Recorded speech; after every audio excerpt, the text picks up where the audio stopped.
नमस्कार, आप सुन रहे हैं अमर उजाला काव्य और मैं हूं दीपाली अग्रवाल। कवि केदारनाथ अग्रवाल जी की एक कविता है जिसे हम स्कूल में हिंदी के अध्यापकों से सुना करते थे। ये एक ऐसी कविता है जिसे सुनाते वक्त वे कहते थे कि हम सभी को आंखें बंद करके इसकी कल्पना करनी है। आप भी सुनिए। चंद्र गहना से लौटती बेर। देख आया चंद्र गहना, देखता हूं दृश्य अब मैं, मेड़ पर इस खेत की बैठा अकेला। एक बीते के बराबर यह हरा ठिगना चना, बांधे मुरैठा शीश पर छोटे गुलाबी फूल का सज कर खड़ा है। पास ही मिलकर उगी है बीच में अलसी हठीली, देह की पतली कमर की है लचीली। नील फूले फूल को सर पर चढ़ाकर कह रही है, जो छुए है दूं हृदय का दान उसको।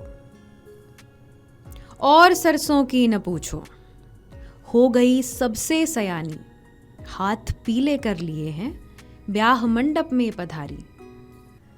फाग गाता मास फागुन आ गया है आज जैसे, देखता हूं मैं स्वयंवर हो रहा है।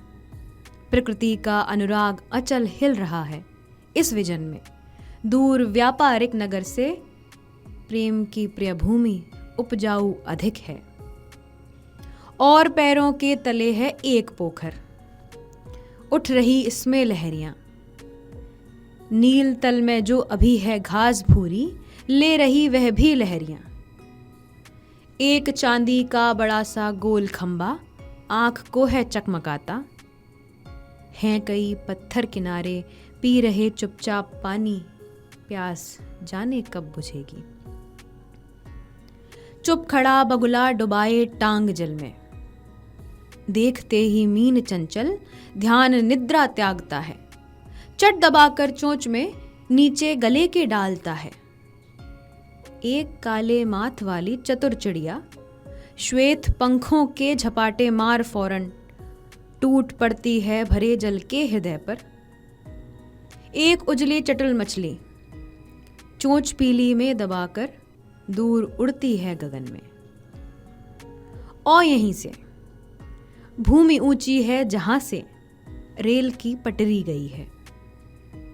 ट्रेन का टाइम नहीं है, मैं यहां स्वच्छंद हूं, जाना नहीं है।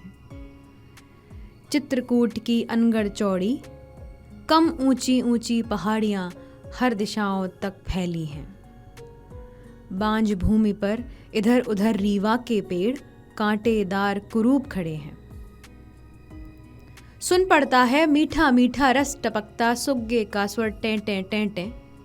सुन पड़ता है वनस्थली का हृदय चीरता उठता गिरता सारस का स्वर टिरटों टिरटों।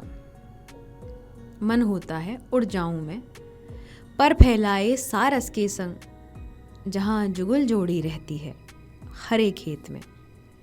सच्ची प्रेम कहानी सुन लूं चुप्पे चुप्पे।